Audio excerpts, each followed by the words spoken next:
Mwakinyo, my brother, mambo vipi? Poa brother. Upo fresh? Blue boy wakishua. Blue boy.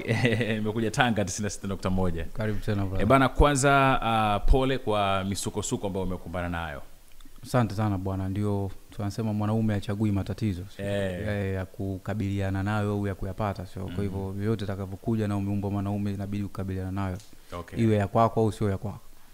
Huu ni mwezi mtukufu Ramadhani. Naam. Umefunga? Nimefunga. Nimefunga. Unaendaje mwezi? Sina cha kulalamikia kwa sababu ni ibada na sisi ndio waumini wenyewe wenye ibada hiyo. Kwa hivyo niko katika kutekeleza ibada kama ilivyo wajibu alivyotuamrisha Mwenyezi Mungu na zilivyo taratibu za dini yetu. So hivi karibuni umekuwepo kwenye headlines kwenye vyombo vya habari na tuhuma za kumshambulia kijana anaitwa Musa Ali. Umri wake ni miaka 21. Ndio.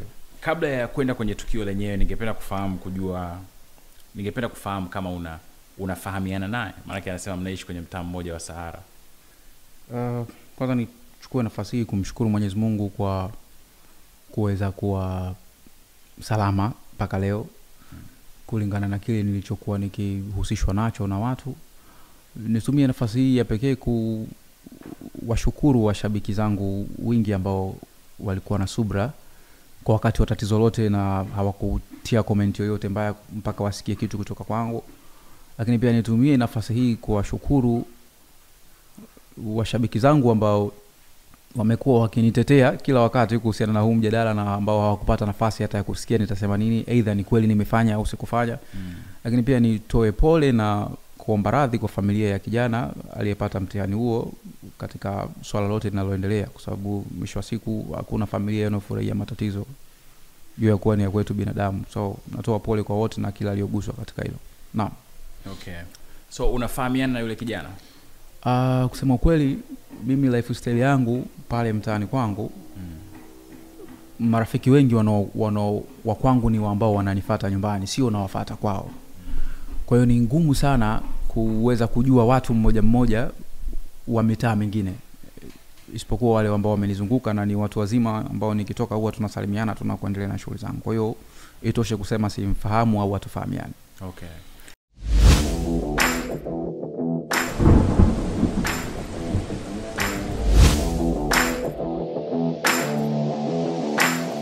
Mimi ningependa kufahamu tukio lilikuwaje kuanzia inavyoanza. Kwanza nataka kuzungumza kitu.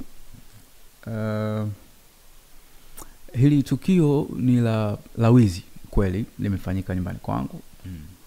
Lakini nyuma ya tukio kuna vita vikubwa kati yangu mimi na watu ambao wana ndoto siku moja ya kushusha ufalme wangu. Nafikiri siasa hiyo na mentality hiyo ndio imepelekea kufanya jamii inione mbaya kulingana na nguvu kubwa ambayo inatumika kunichafua kuliko uhalisia wa kitu chenyewe.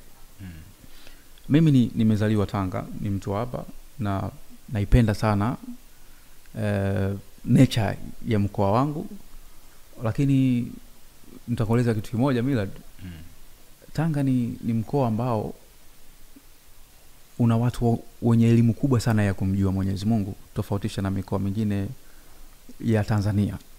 Kama tunavyozungumzia Wachaga, Wapare, Wasukuma na makabila ya kanda ya Ziwa, viwango vyao vya elimu ya kumjua Mungu haviwezi kuwa vikubwa kushinda vya watu wa Tanga.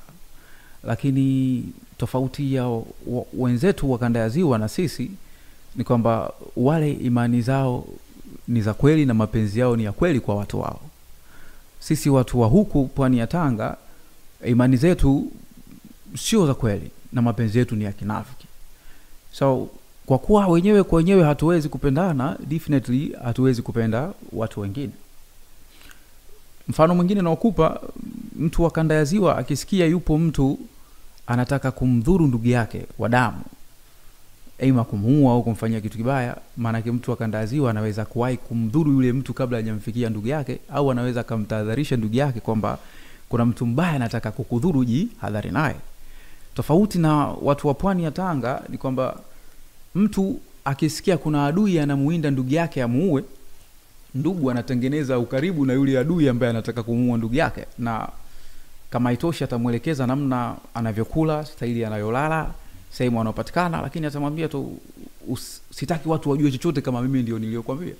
Kwa hiyo ndio nature ya mapenzi yetu tunayoishi. Kwa hiyo nyuma ya hili swala kuna vita vikubwa vya watu kutaka kupoteza ufalme wangu na nyota yangu na kunichafua katika jamii. Kwa hivyo kuna vitu vingine vinakuwa vinaendeshwa, lakini nyuma kuna waendeshaji ambao hawataki kuonekana, lakini katika sura ya kuwa mimi ni mkosaji. Kwa hiyo hii tunaita mtihani wote uliotokea, matatizo yote, hiana yote ninayofanywa ni kwa sababu tu ya kushusha ufalme wangu, na wanofanya hii ni watu watango wenzangu. Kuna watu wafurahi tu mimi niko hapa na hawajivunii kuwa niko hapa na ni mtu wao, bado na wawakilisha. Lakini kuna mtu profile yake inaweza kuwa imekamilika siku moja, akisikia ndoto za Mwakinyo zimekwama mahali fulani na yeye jina lake ndo lilichangia labda kumkwamisha. Nafikiri labda hivyo. Kwa hiyo tuko na jamii ya watu hao. Kwa hivyo chochote kitakachokuwa kinaendelea kwenye jamii yangu kisiwashitue watu, kwa sababu naishi na jamii ya watu wa namna hiyo.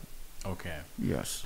Wakati ulianza kwa kusema unaomba radhi kwa familia ya yule kijana Musa na watu wote ambao wameshtushwa na ile habari. Nikisema nimeomba radhi kwa familia ya yule kijana, maana yake najitetea kuhusiana na kosa ambalo natumiwa nimelifanya, kitu ambacho sio kweli. Mimi sio gaidi, sio mhalifu, na haitakuchukua hata dakika 5 kujua wasifu wangu kwenye jamii mimi ni nani, hata kama sitajielezea wala kukupeleka sehemu za watu ambao wananifahamu kutokana na the way namna ambavyo naishi na watu wangu. Nimeomba radhi kwa sababu kuna watu wameshtushwa na hizi habari kwa mimi kwenye karia yangu na maisha yangu sijawahi kuhusishwa na tuhuma ya namna hiyo. Kuna watu wameshindwa kunywa chai, kuna watu wameumwa na matumbo. Kwa hiyo nimeomba radhi kwa wote ambao wameshtushwa na hii habari, na taarifa kamili sasa ndio hii ambayo itakuja hapa baada ya kile kitu kutokea. Kwa hiyo hii ndio itakuwa taarifa rasmi, lakini sio inayoenezwa na watu wengine tofauti kinyume na uhalisia. Okay. Yeah.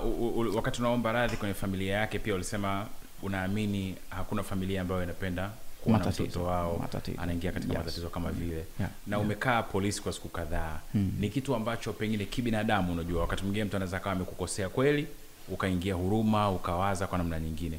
Wewe pia umeingiwa huruma, kuna namna ambayo umewaza mpaka ukasema bana mpaka familia yake tuombe radhi tu? Nikisema nimeingiwa huruma nitakuwa sijakamilisha maana ya kuzungumza kwangu. Ninachoweza kusema ni kwamba mimi ni binadamu, sio mnyama. Na niko kwenye maisha ya jamii za binadamu. Hata nilivyokuwa mahabusu, kuna watu nimesikiliza kesi zao, nimeguswa kuamua kuwasaidia kama binadamu, kwa sababu na mimi ni binadamu ambavyo nikijaribu kuvaa viatu vya mtu naona siviwezi kulingana na situation aliyokuwa nayo. Kwa hiyo nimesema hayo kama binadamu, lakini sio kama mhalifu ambaye niko hapa nataka kujitetea au kujisafisha. Yes. Okay. Kwa hiyo ya kuomba radhi pia familia yao ni kibinadamu. Ni kibinadamu, sio kwamba nimekosea au nalaumu kilichotokea. Ni ajali kwa sababu imefuatwa ajali, ndio maana imetokea. Okay. Yes. Sawa, yule kijana nimesikiza mahojiano yake, alisema kwamba alikuwa anaokota nazi nje ya fence yako. Baadaye ukatokea, ilikuwa ni saa 11 alfajiri, baadaye ukatokea wewe ukiwa na kijana mmoja, ukamwambia design kama ukamuita, baadaye ukamwambia umeakanyaga. Kwanza ni kweli ulimwambia umeakanyaga? Niliwahi kusema hiyo lugha, lakini ndani ya nyumba yangu tukio lilipotokea. Nikanushe kwamba hiyo story imetokea nje hapo. Saa 10 usiku, kama dakika 15-20, mbwa wangu alikuwa anabweka katika ubwekaji ambao sio wa kawaida. Akiwa ndani ya banda akiwa? No, mimi nina mbwa 11, Millard. Okay. Na 11 hao kuna mbwa ambao nawafunga na kuna mbwa ambao wanakuwa wana survey, kwa sababu nyumba yangu ni kama nusu eka hivi au ekari moja ukubwa wake. Kwa hiyo kwa mbwa 2-3 hawawezi kumaliza mzunguko siku nzima. Ina mageti makubwa na mageti makubwa 2 na hakuna mlango mwingine wowote. Kwa hiyo sasa katika malindo ya kawaida, wakati fulani nilipata ugeni alipokuja Mheshimiwa Samia Suluhu Tanga, wa watu ambao hoteli zilijawa kwa wanalala nyumbani kwangu. Kwa mimi nikawa nafungia mbwa wangu kwa usalama usije kudhuru wageni ambao wanakuja nyumbani. Kwa wakati ule nikawa napata changamoto sana ya kuibiwa vitu. Sasa nikawa sijui ni kijana wangu wakazi vitu vyangu viweke vizuri au namna gani au vipi. Unaelewa? kibinadamu. Baadaye ugeni ukaondoka, nikawa naendelea kuachia mbwa wangu. Sasa siku ya tukio nilisikia mida ya saa 10 dakika 15 20 mbwa wanabweka, lakini ubwekaji ambao ulikuwa ni wa kelele za kuendelea, sio za kawaida. Nikafungua dirisha hivi, yani pazia kwenye kioo, nikaona mbwa anabweka huku anaruka hivi. Umeelewa? Nikashuka chini, ikawa tayari jamaa yuko chini ya mti ameshikwa na mbwa. Na wale wengine ile kurukaruka maana yake na wao ni kama ambao walikuwa wanatamani wafunguliwe au wakate washiriki. So nilichokifanya cha kwanza, nikafuata taratibu za kiserikali, nikampigia simu mwenyekiti wa mtaa. Nikampigia simu OCD, nimepata tatizo 1 2 3, mtu amefika nyumbani kwangu. Kwa hiyo nilikuwa naomba askari kwa usalama. Alfajiri hiyo. Yes. Lakini sasa mwenyekiti alisubiri atoke msikitini kwanza kwa sababu ilikuwa ni mida ya kwenda kuswali. Saa 12 kwa No, saa 10. Alfajiri. Kwa sababu nilipopiga simu ya kwanza hakuokota mwenyekiti kwa sababu ndo alikuwa anaenda njiani kuswali. Kwa hiyo alivyorudi kuswali akaona miss call, akanipigia, nikamweleza hali halisi na polisi, nikawa nimepigia wakafika pale. Na OCD uliwapigia saa 10 hiyo, ulimpigia hiyo, yani sio muda mrefu sana baada ya tukio kutokea. Okay. Unaona? Na kijana wakati ameshikwa pale chini na mbwa, alikuwa ameshikiliwa na mbwa ngapi wakati tunatazama? Mbwa wawili. Yeah. So baada ya pale polisi wakapiga picha, kuandika maelezo yao ya kitaalamu, kujiridhisha. Tukatoka, mimi nikabidi ni wahi kituoni kufanya taratibu nyingine za kikawaida, yani unapotokewa na tukio aidha kuunguliwa nyumba, kupoteza simu, kitu kama hicho. Kwa hiyo nikakamilisha taratibu zangu za serikali. Alafu nikarudi nyumbani kuendelea na taratibu mwingine. Okay. Yes. Polisi walifika nyumbani kwako muda gani baada ya kuwapigia?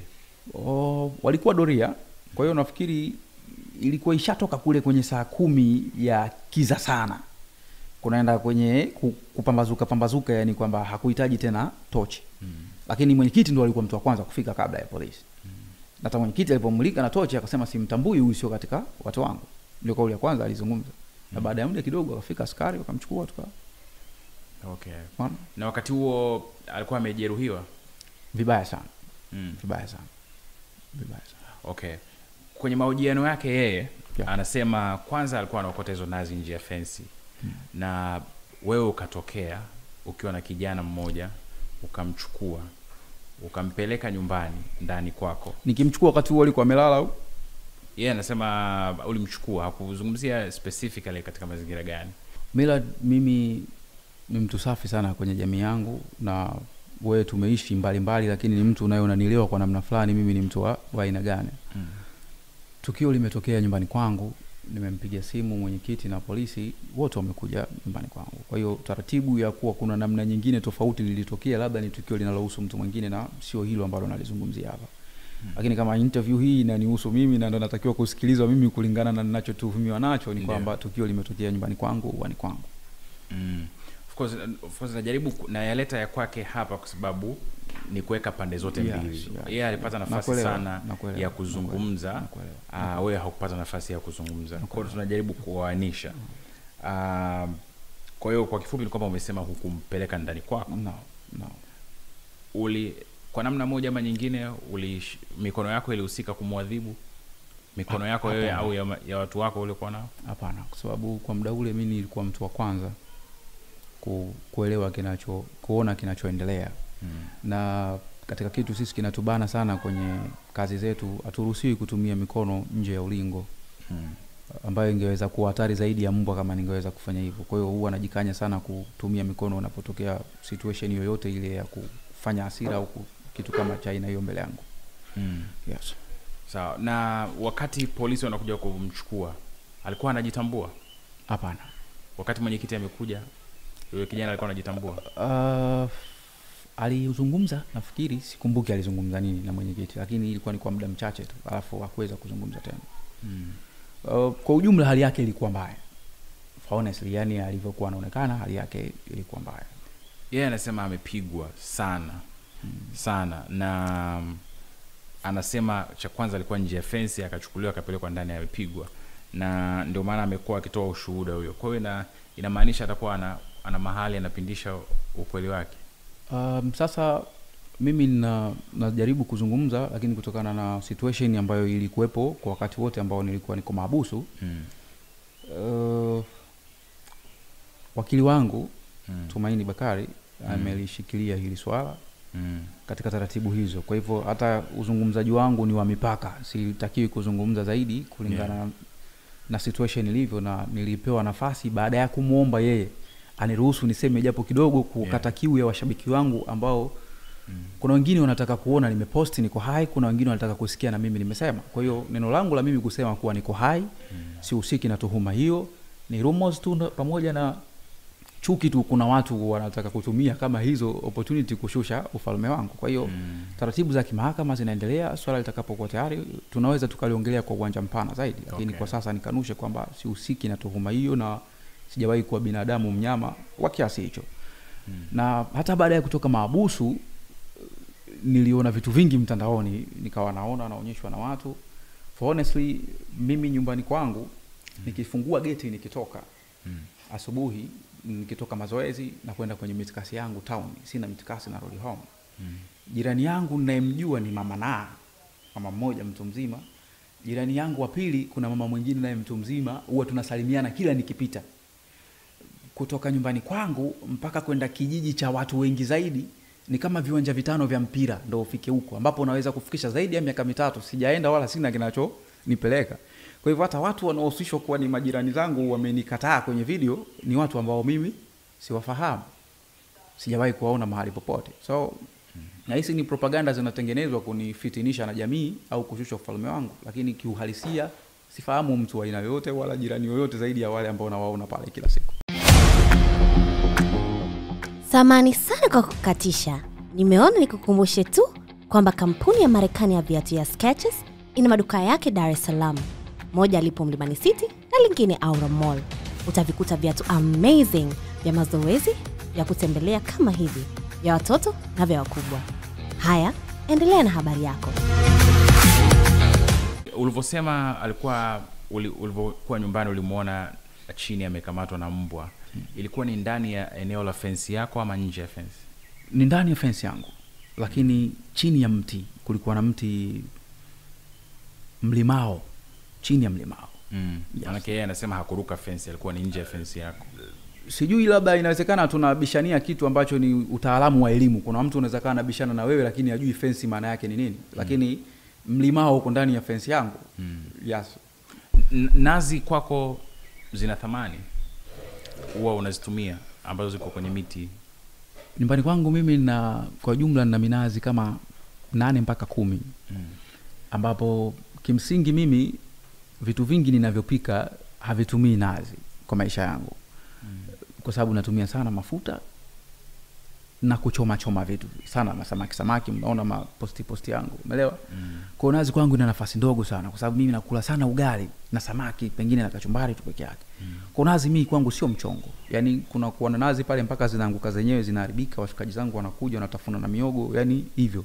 Nazi kwangu sio mchongo. Na nina nazi zaidi ya 2500 bwana. Kwa hiyo kwa muda mwingine anakuja sister yangu wa Shabuheti Tanga kunitembelea kama hivi, akiondoka anaondoka na nazi 50-60 kwa sababu hazina kazi. Kwa hiyo sio kitu kinachoweza kufanya mimi ni mjeruhi mtu au kumfanya chochote kile. Yes. Okay. Sawa. Na wakati unamuona yule kijana pale ameshangatwa na mbwa. Yeah. Kuna namna uliwaza labda pengine anaweza kama amepoteza maisha?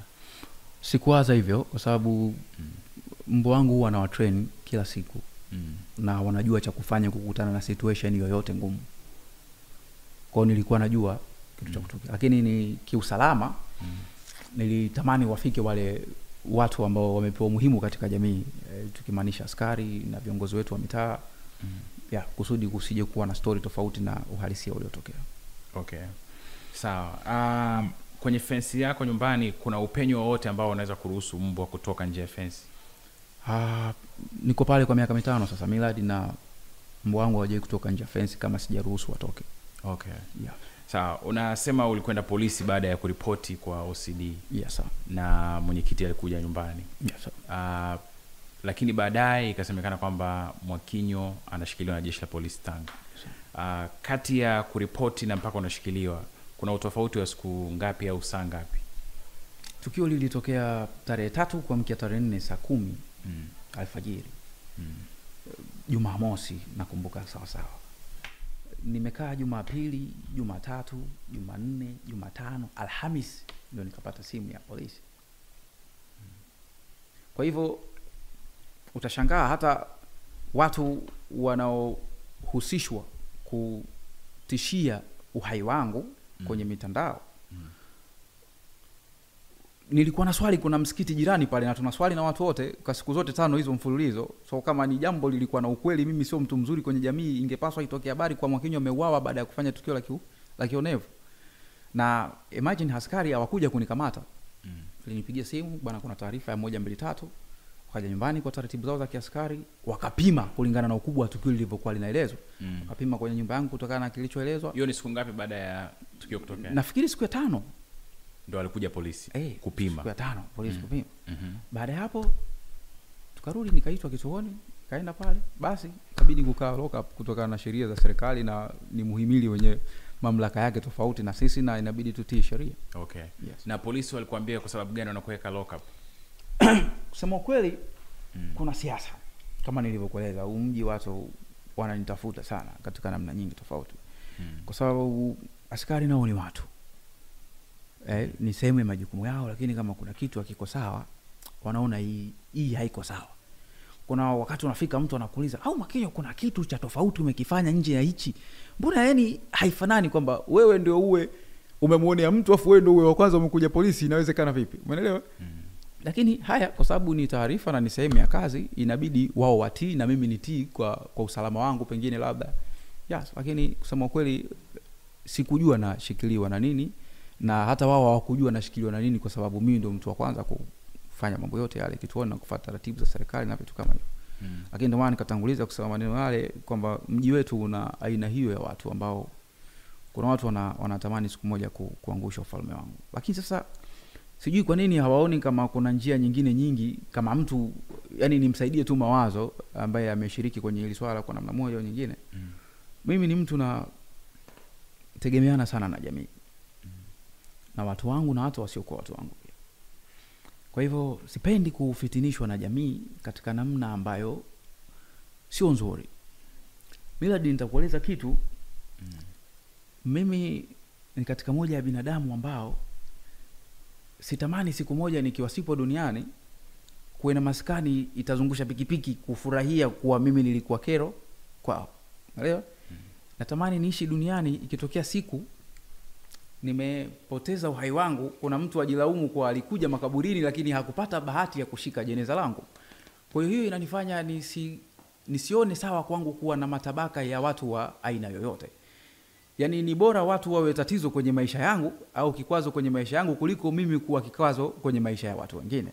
Kwa hiyo ni katika jambo ambalo nalikataa na nalipinga vikali. Kwa hivyo kama yupo mtu ambaye ana mamlaka ya nguvu ya kunishakizia mimi na jamii katika yote yanayoendelea nyuma yangu, yani ni bora mtu anichukulie madawa ya kulevya mifuko 5 10 yanekee uani kwangu analetea skara, lakini usinifitinishe na jamii katika sura ambayo sijafanya. Watu wote wangu wamesikitika, wamenihurumia kwa sababu yani hicho kitu siwezi kukifanya. Yani siwezi kuchinja paka hata mbele za watu. Nawezaje kumfanyia mtu ukatili wa namna ile? Kwa hiyo ni jambo limenikwaza sana, na basi tu niko kwenye mwezi mtukufu, siwezi kutukana, na Mungu mwenyewe atahukumu tu katika namna atakayoweza. Lakini mara nyingi naamini watu wanapofanya namna hii, watu wanaotaka kukushusha ufalme wako wanakuprovoke ili ureact, ususe unachofanya na iwe mwisho wa maisha yako. Mimi siwezi kusuza kwa sababu boxing imebadilisha maisha yangu, na familia ambayo leo inaniangalia, inanitegemea, inanipa heshima kwa sababu ya boxing. Kwa hiyo siwezi kukasirika kuhusanishwa na kitu cha aina yoyote kile ambacho kinaweza kuharibu maisha yangu. Watu wengi wamekuja na kupita ambao walikuwa wema na walikuwa baya, lakini haitanitoa kwenye mstari mpaka Mwenyezi Mungu anifikishe malengo yangu. Nadhani pia hata watu wengi wanalaumu ama wamekasirishwa pengine kwa sababu wameona yule mtoto anavyozungumza, Musa yule alipojeruhiwa. Na wewe pia kwa maelezo haya unasema hujampiga, yeye anasema amepigwa. Unaamini anaweza akawa anatumika? Naamini 100% kuwa anatumika, kwa sababu au ametumwa. Kwa kuwa ametumwa sina hakika. Sitaki kubeba dhima mbele ya Mungu, mimi nimefunga. Lakini kutumika nina uhakika, kwa sababu mwizi aliyeshikwa eneo la tukio hana mamlaka ya kumshtaki mtu kusema kuwa amemuonea. Sijui kama umeelewa. Watu wanakamata wezi Millard wanawaua, watu wanakamata wezi wanawachinja, watu wanakamata wezi wanawafanyia mambo mabaya.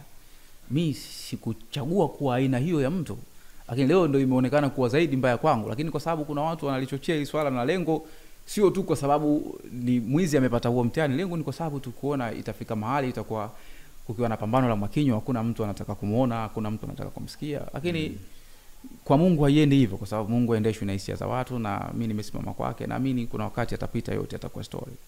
Mara nyingi polisi wanaita raia, wanawakamata watu pengine baada ya watu kushtaki.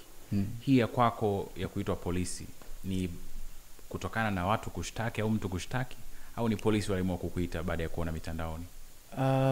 Sidhani kama polisi wako kugeuza sheria. Lakini polisi wanatii amri kutoka kwa viongozi wao au waliokuwa juu yao. Sitaki kusema kwa undani kilifanyika nini mpaka kutokea haya, kutokana na usalama wa haki zangu kupitia wanasheria wangu katika hichi ambacho tunakipigania sasa. Na najua na wingi wa watu maadui katika hili swala, lakini sijui ni katika ukubwa gani.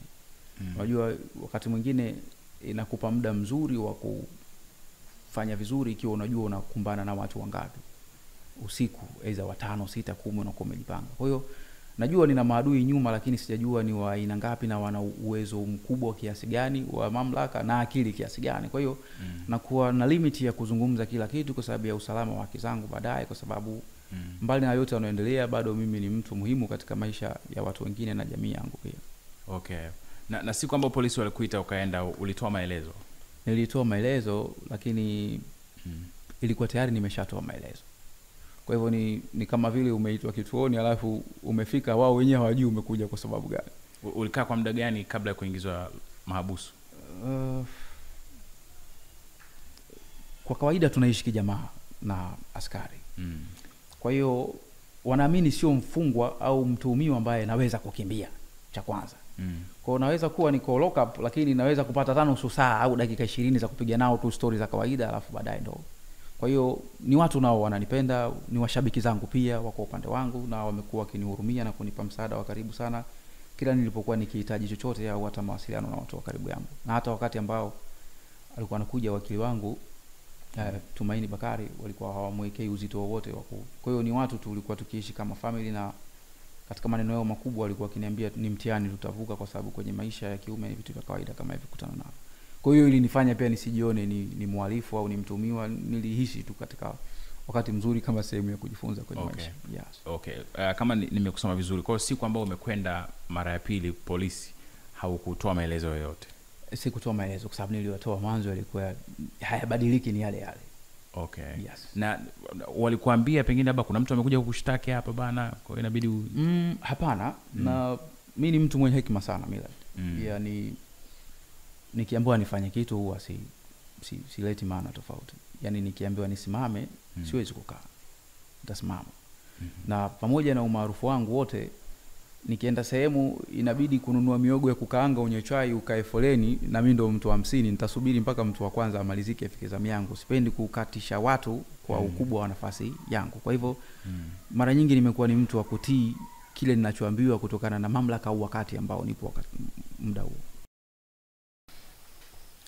Maswali kadhaa mengine tukielekea kumalizia.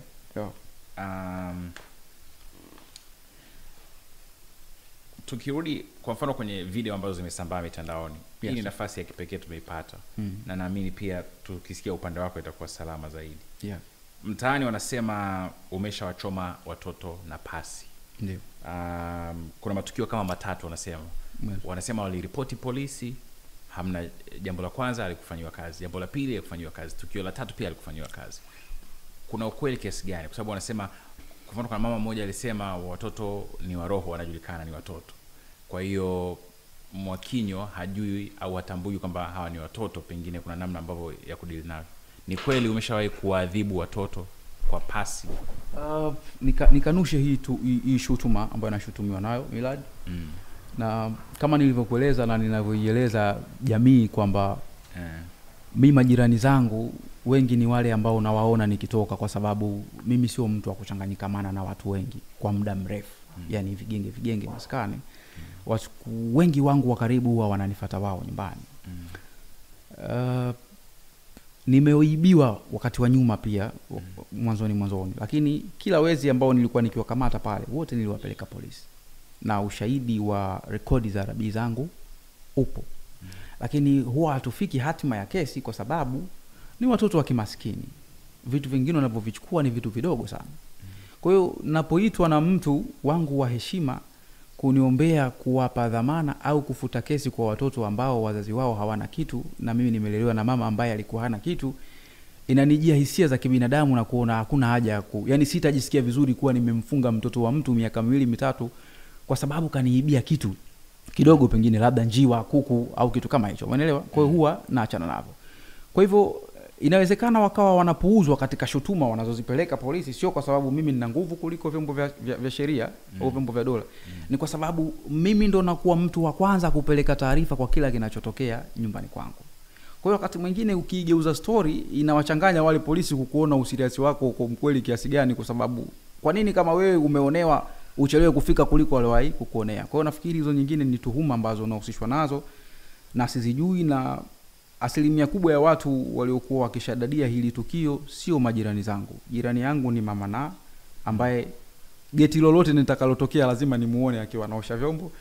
Jirani yangu ya pili simjui jina lake, ni mama mtu mzima ambaye tumejuana kwa miaka 5 sasa, tunasalimiana na kupita. Na majirani zangu wengine ni watu ambao tunaonana sehemu tofauti na nyumbani. Okay. Yeah. Sawa, kwa hiyo hujawahi kuwagusa watoto kwa mkono wako? Sijawahi kuwagusa watoto kwa mkono wangu, sijawahi kuwagusa watu wazima kwa mkono wangu. Yes, sawa. Na nilishawahi kushutumiwa pia kwamba naonea watu sijui kwa vitu vidogo. Nikamfuata mwenyekiti siku moja, nikamwambia mwenyekiti, nimesikia kuna shutuma 1 2 3, hebu nikutanishe na wazee wa kijiji. Nikakaa na wazee wa kijiji, jamani, mimi ni kijana dhaifu, sitaki kuwa mkamilifu, na sifa ya ukamilifu ni ya Mwenyezi Mungu. Kama Mungu atanipa nafasi ya kuchagua ukamilifu na juisi ya maji ya dafu, bora ninywe juisi ya maji ya dafu, kwa sababu najua natakiwa kukosea kila siku ili nikumbuke kuna Mungu. Mimi sipendi kuwa adui katika maisha ya mtu yoyote. Kama mtu yoyote mtoto wake ana kitu anakihitaji kwangu, aje aombe. Najua maisha ya watu yanatofautiana, jamii zetu, familia zetu za kimaskini najua. Niliwahi kusema hivyo. Kwa hiyo sifikiri kama mimi naweza kuchukua maamuzi ya kumhukumu mtu kwa kitu ambacho labda tayari nilitoa nafasi ya kwamba ningeweza kuomba ningekitoa. Hiyo sio tabia yangu, vitu vingine ni vya kutengeneza tu kunichafua. Niliona baba wa yule kijana anaitwa Musa Ali. Alihojiwa akazungumza akasema, bana, tukio lilivyotokea alijaribu kukupigia simu ili mkae muangalie namna ambavyo mnaweza mkafanya. Na akasema bana, jamaa sisi ni mashabiki zake, 500 zetu sisi tunazitumia kwenda kumshangilia, lakini ameingia ulingoni au ametaka kuingia ulingoni na mtoto wangu. Ni kweli aliwahi kutafuta? Tukio lilivyotokea, kuna rafiki yangu mimi nilivyokuwa naishi Makorora, anaitwa Fundikira, mshona viatu. Alinipigia simu kama saa 7 mchana, nilikuwa nafua. Kanambia, Hassan, pole kwa tatizo lililotokea. Yule kijana alipata ule mtihani. Ni kijana nafahamiana na familia yake, kwa hiyo wamesikia kilichotokea. Nikamwambia pole, umeelewa? Nilikuwa naomba nimpe baba yake namba yako akupigie simu umuelezee. Nikamwambia hapana, usimpe kwa sababu sio jukumu langu mimi. Ili swala tayari liko kwenye mikono ya serikali. Lakini yule bwana akatoa namba yangu hivyo hivyo. Baadaye akanipigia, akajitambulisha, imekuaje, nikamweleza tukio lilivyokuwa. Basi story kaisha pale pale, hatukuongea tena. Mazungumzo yalikuwa ya urafiki. Kawaida tu. Mimi muda wote niko hapa miladi. Hello, asalamu alaykum. Waalaikum salaam. Vipi bwana, kwa hiyo mimi tunaendeleaje kwa fresh? Bwana mimi mtu fulani ndio. Kuna 1 2 3. Ndio mzee, lakini ile swala liko kwenye mikono ya polisi na sijui maendeleo yakoje. Kwa hivyo nafikiri labda ukifika polisi unaweza ukajua kinachoendelea. Story yangu mimi na yeye kaishia hapo. Kwa sababu swala la kudiscuss tunafanyaje ni kama vile nimemgonga mtu na pikipiki au gari bahati mbaya na amelazwa hospitali, maana yake unaweza kaniambia tunafanyaje? Kwa sababu pengine labda nina hatia, lakini sasa hata kama hatia ipo au haipo, ni jukumu la serikali ndio wataona hayo, lakini mimi sikupaswa kuzungumza na yeye chochote. Sifikiri kama ilikuwa nafasi yangu zaidi ya kumpa maelekezo kwamba kweli tukio limetokea na mimi ndio mtendwa na niliwasiliana na 1 2 3, kwa hiyo afuate taratibu, wajue mambo mengine yanaendaje. Kwa hiyo sifikiri kama nilikuwa nakosa au nilikuwa napaswa kumpa muda zaidi kwenye hilo. Okay. Yeah. Sasa kuna baadhi ya wakazi wa mtaa wa Sahare wamehojiwa. Yeah. Na wanasema hawakutaki hata kwa nusu saa. Na wanasema hawakutaki mtaani kwao. Kauli kama hizi unazipokeaje? Niliona kama nilivyokueleza awali, niliona kwenye mtandao wa TikTok nilivyokuwa zinakuja. Lakini kama nilivyokueleza Millard, mimi majirani zangu, yani ukitoka nyumba yangu, jirani yangu anayefuata na nyumba ya gorofa pia. Ambaye ikitoka nyumba ya gorofa kuna njia kubwa, barabara pana, halafu kuna mahoteli. Kuna hoteli nyingine. Umeelewa? Kwa hiyo tunaonana asubuhi nikiwa nafanya usafi au mazoezi, ananipungia mkono hivi. Jirani yangu wa pili, nyumba yake inaangaliziana na nyumba ninayoishi, anaitwa Mama Na. Nikitoka anaosha vyombo namsalimia. Jirani yangu wa tatu ni mama mmoja ambaye sifahamu jina lake, lakini nikienda asubuhi mazoezini yuko barazani, nikirudi tunasalimiana. Sijui tena habari zinazoendelea kwa watu wengine. Kwa hiyo pengine ni kweli ni majirani zangu, lakini mimi sijui, na huwezi kuelezea wasifu wa tabia ya mtu kama hujawahi kuishi naye. Maana kuna kuelezea tabia ya mtu ukiwa unaishi naye, alafu kuna kuielezea tabia ya mtu ikiwa mnaishi maeneo pamoja, mna mchanganyiko wa watu. Sina mchanganyiko wa watu brother. Mimi ratiba yangu ya siku, mimi ni mazoezi, nikitoka mazoezi naenda shughuli zangu nyingine, nyumbani kulala.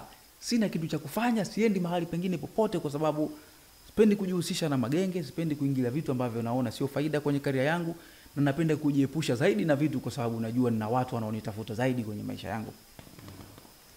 Okay. Yes, kwa hiyo nikanushe hizo tuhuma na ni uchochezi tunakotaka kuharibu ufalme wangu. Kusema kweli mimi nafunga na sitamani kuwa mharibifu kwenye maisha ya mtu. Binafsi sitajisikia vizuri kama kuna kosa la dhulma ya maksudi nimeifanya kuharibu maisha ya mtu, kwa sababu always nimekuwa nikipitia vitu ambavyo vinagusa maisha ya watu kwenye mioyo yao kwenye maisha yangu. Kwa hivyo nikihisi mtu anapitia wakati kama wangu, huwa naguswa na nawia kufanya kitu kwa ajili yake. Kwa hiyo siko katika jamii yoyote ambayo naweza kuvutana nayo kwa namna moja au nyingine kwa sababu mimi nina mamlaka au niko juu au maarufu. Sijawahi kuishi. Kutoka kwa malighafi shambani mpaka kukufikia nyumbani. Huu ni unga wa ngano uhakika wa Azania. Upate katika aina tofauti kama vile HBF, PPF na hata Mark 1. Utahama mtaani kwako? Siwezi kuhama, na niliweke wazi hakuna wa kunihamisha kwa sababu sote tunaishi kwenye mamlaka ya sheria na katiba ya Jamhuri ya Muungano wa Tanzania. Kwa hivyo hakuna mtu ambaye ana mamlaka ya kunihamisha, na sitafumbia macho kitendo chochote cha uharibifu wowote wa mali yangu. Hilo niliweke wazi kabisa. Madhali jambo liko kwenye mamlaka za kisheria na mahakama, tuiache mahakama ifanye uchunguzi wake na itaamua mwenye stahiki yake atapata. Okay. Baadhi pia ya vijana wa Sahare wamesema wanataka uombe radhi hadharani kwa kitendo kilichomkuta kijana mwenzao. Nafikiri nimemaliza hayo Millard kwenye hilo kwamba mimi sijakosea mtu yoyote. Na mamlaka za serikali zitaamua. Okay. So sifikiri kama nahitajika kukata kiu ya kila mtu katika hichi kilichotokea kwamba unahitajika ufanye mazoezi hadharani, uombe hadharani au upige push up. Siwezi kufanya chochote kwa sababu sina kosa nililofanya. Okay. Kiubinadamu, baada ya kesi kumalizika, unapanga au umewahi kufikiria kwa namna yote ile tu kuimaliza kiungwana kibinadamu na familia ya kina Musa? Mimi nimechafuliwa sana kulingana na hiyo tuhuma. Na inaniwia vigumu kuanza kujieleza kwa watu kulingana na kilichotokea. Kwa hiyo nitasikiliza mawakili wangu utakavyokuwa wanashauri kulingana na mwenendo wa jambo linavyoenda. Sijioni kama nina mamlaka tena au nguvu ya kuamua peke yangu juu ya kila kitu katika hili, na kulingana na usawa wa jambo lenye namna ambavyo lipo. Okay. Mara nyingi sisi binadamu tunaposongwa na changamoto mbalimbali huwa unatamani kusafiri au kuondoka kwenye hilo eneo kwa wakati huo kwa muda fulani, hata kama ni kwa kipindi fulani kifupi, kwenda kujipumzisha au kujisahaulisha. Una plani ya kufanya hivyo?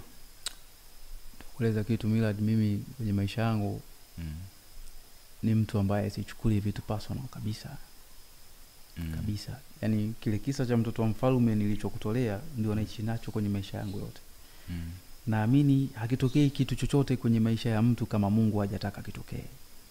Na kila tukio linalotokea kwenye maisha yako, Mungu hana kauli ya kuzungumza na mja wake kama mtoto anavyoweza kuzungumza na mama yake. Mungu anakupa mtihani ili akuzibie njia ya kulia, utafute ya kutokea kushoto na sio ukate tamaa. Na ndio maana amekataza watu pia wasikate tamaa. Kwa hiyo yote haya nayapitia, ni mwanaume lazima kuna muda umezee, na ndio maana ya kupewa makoo na kuweza kuvumilia mambo. Kuna vitu nakaa navyo nikielezea watu wengine wanatamani wao wangekuwa mimi wakaachana kabisa na boxing, lakini siwezi kuacha kwa sababu ndio maana Mungu aliniumba Mwakinyo mimi na sina mtu mwingine mbadala. Kwa hiyo nachukulia ni sehemu ya changamoto za kimaisha.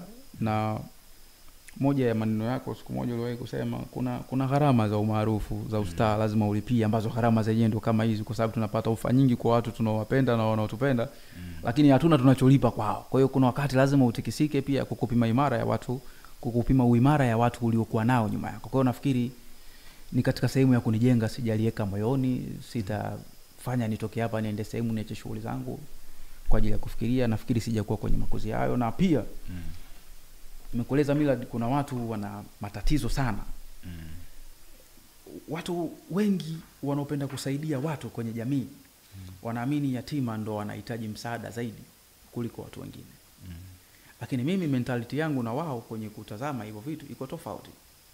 Sina bifu au kusema yatima hawapaswi kusaidia, lakini kuna yatima alafu kuna watu wenye uhitaji kweli. Huwezi kumchukua mama wa miaka 45, 50 ukasema ni yatima unamlea. Hamna mtu anayeweza kufanya hivyo.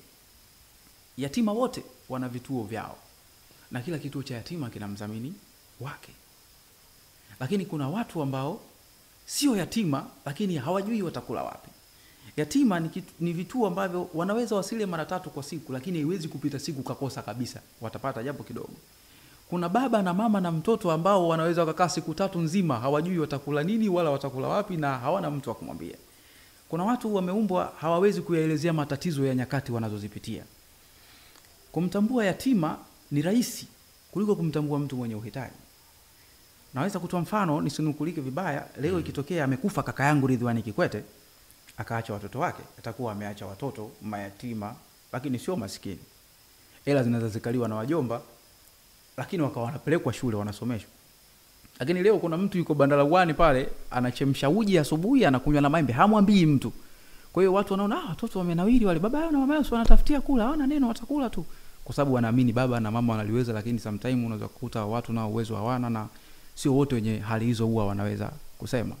Kwa hiyo mimi nimekuwa katika jamii ambayo kuna watu tangu na miaka 9 familia zao naona kwa siku wanakula mara moja. Imagine sasa hivi na miaka 29, tangu na miaka 9 watu nimewakuta wanakula mara hii, mpaka nikajua ni fashion yao ya maisha. Mpaka nimetia akili, nimegundua kwamba maisha yao na uchumi wao ndio umefikia kiwango hicho. Kwa hiyo leo siwezi kuacha kwenda kupeleka kilo 30, 40 za mchele kusaidia watu na familia zao, nikakata tiketi ya ndege niende Dubai kujifariji kwa sababu ya tukio la mwizi aliyeshikwa kwa sababu amenichafua kwenye mitandao. Siwezi kufanya hivyo brother. Yes, siwezi kabisa. Ukitazama video za kwenye mitandao ya kijamii, katika maswali machache ya kumalizia, wananchi ambao waliojiwa kwa namna moja ama nyingine, kila mmoja ametoa ya kwake ya moyoni, na miongoni mwao wamesema wasilaumiwe hapo baadaye kitakachomtokea, kama kitakachomtokea Mwakinyo kama akiendelea kukaa mtaani kwao. Kauli kama hizi zinakupa hofu ya usalama wako? Kuna hatua ambazo unazifanya sasa hivi pengine kwa sababu ya usalama wako? Nafikiri usalama wangu uko kwa Mungu cha kwanza, kwa imani yangu, na panapotokea changamoto yoyote au dharura itakayonilazimu kujitetea kwa steli yoyote nitajitetea. Lakini pia kwa mujibu wa maongezi ya hao watu unaoongelea, zipo mamlaka za mikoa ambazo zina wajibu ya kulinda wananchi, raia na mali zao. Kwa hiyo kama litanitokea tatizo la sura hiyo, na tayari walishasema mitandaoni, nafikiri serikali ina jukumu la kuchukua maamuzi, au ilikuwa na jukumu ya kuchukua maamuzi kwa watu ambao tayari wameshaonyesha kuhatarisha au kutisha maisha yangu, juu ya kuwa sijawahi kuona hicho kitu kwenye mitandao cha kwamba naweza kujenga hofu kwa sababu sio katika watu ninaowafahamu. Ni zile script zimepangwa 1 2 3 start, hatumtaki Mwakinyo, sijui wamepatikana wapi, lakini sio katika majirani zangu na si wafahamu. Okay. Yes. Umesema hichi kitu kina watu ama mtu nyuma yake. Yes. Unamfahamu huyo mtu? Wapo ambao unawafahamu na wapo ambao siwafahamu. Na najua moja ya kiu kubwa ya huyu mtu ni siku moja nimtaje ili awe mkubwa kupitia yote ambayo amewahi kuyafanya. Na niliapa mbele za Mwenyezi Mungu nikasema nikimtaja ni yote mizizi mwili mzima, sitamtaja. Aendelee tu kufanya anavyofanya, lakini Mungu halali na kuna siku ataamua adhabu ambayo kwake itakuwa sahihi zaidi kuliko nitakayofanya mimi. Kwa sababu nikiipata kuipatiliza hasira yangu na chuki juu ya ninachopitia, naweza kuamua jambo ambalo linaweza likawa sio busara na likanishusha thamani kabisa katika maisha yangu yote. Kwa sababu nimekuwa ni mwanaume na nina uwezo wa kumezea, nitamezea kama ambavyo nimemezea vitu vingine, lakini naamini ipo siku Mungu atabainisha kwa sababu ubaya una mwisho. Unadhani anafanya hivi kwa sababu gani? Inaweza kana na sababu nyingi, lakini ninachokiona mimi ni chuki na kutamani siku moja kuangusha ufalme wangu. Lakini pia ni hila ya watu wa huu mkoa baadhi. Yani ikitokea siku umekuja kuona mila habari inasema mwili wa Mwakinyo umekutwa Raskazoni, umepigwa risasi, umeuliwa au na watu wasiojulikana, usiposti kuandika watu wasiojulikana. Yani watakaoniua ni ndugu zangu tu wa hapa, kwa sababu hawezi kutokea mtu Singida, sijui Simiyu wapi kuja kunifanyia tukio la kihalifu. Haiwezekani kwa sababu watu wananipa heshima kubwa, wanaishi na mimi vizuri. Lakini ndugu zetu wa hapa ambao wamekuwa wavivu sana kwenye kutafuta, lakini wanatamani maisha makubwa kuliko maisha wanayoishi.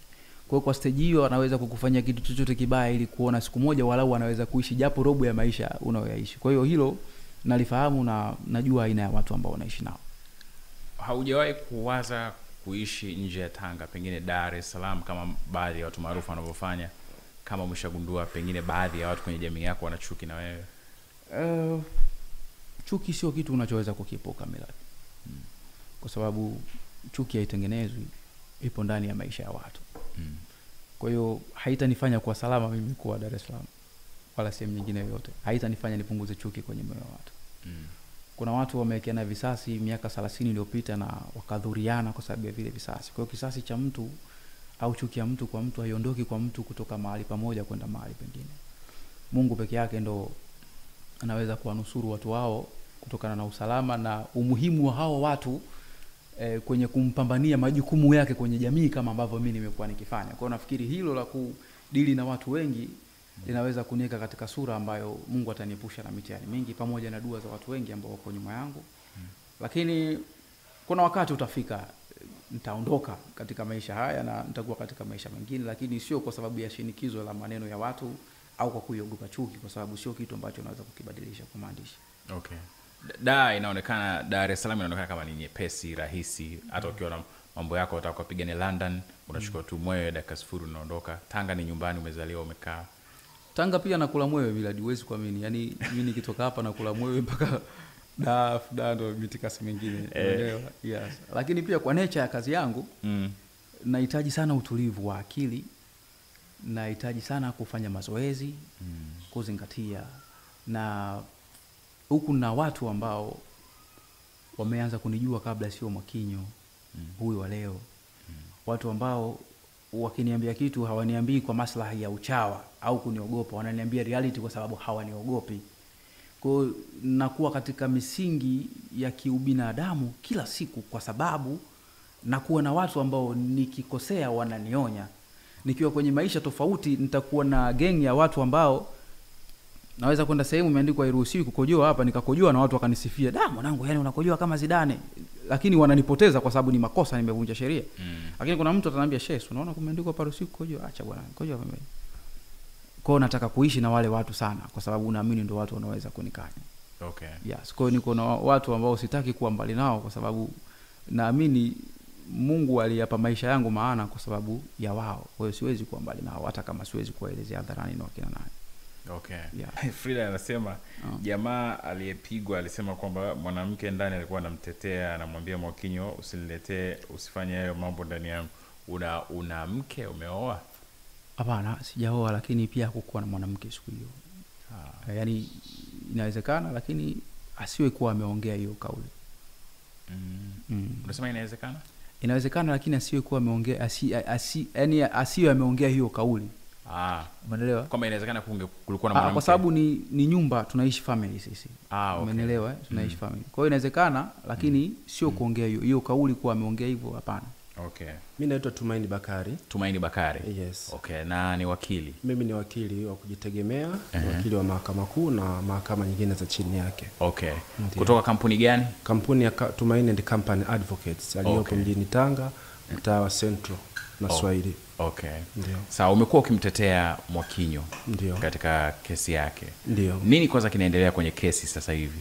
Kwa sasa hivi kinachoendelea kwenye kesi, kwanza baada ya Mwakinyo kufikishwa mahakamani mnamo tarehe 11 mwezi wa 3 mwaka wa 2025, dhamana yake ilizuiwa kwa kigezo kwamba kwa ajili ya usalama wake.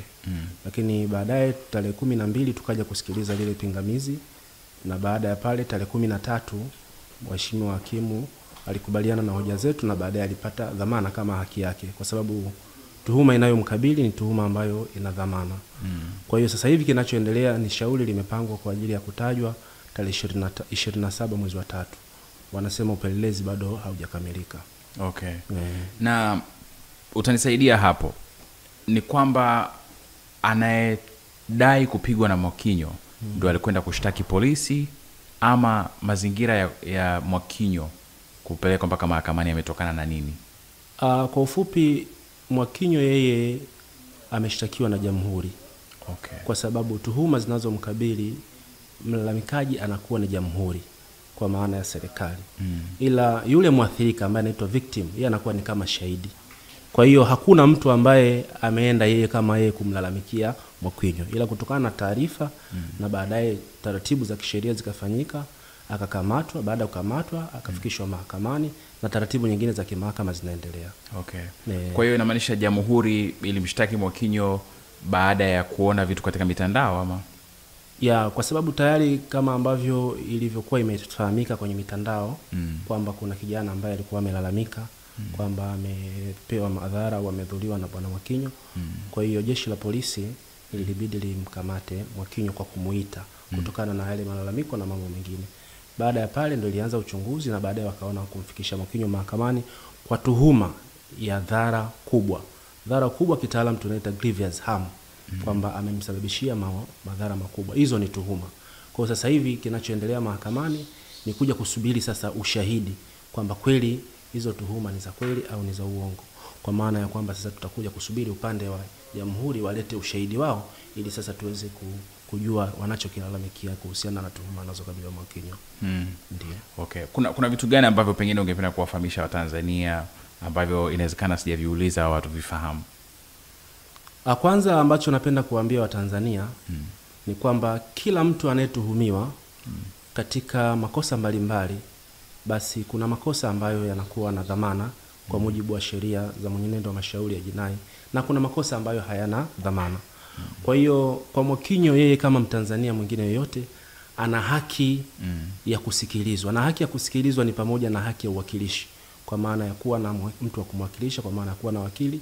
Lakini kwenye tuhuma ambazo Mwakinyo anakabiliwa nazo, watu wasiweze kuzungumza mambo mengi zaidi, isipokuwa tusubiri mahakama itakachokisema, kwa sababu kila mtu ana haki na haki yake itapatikana baada ya mahakama kutoa maamuzi.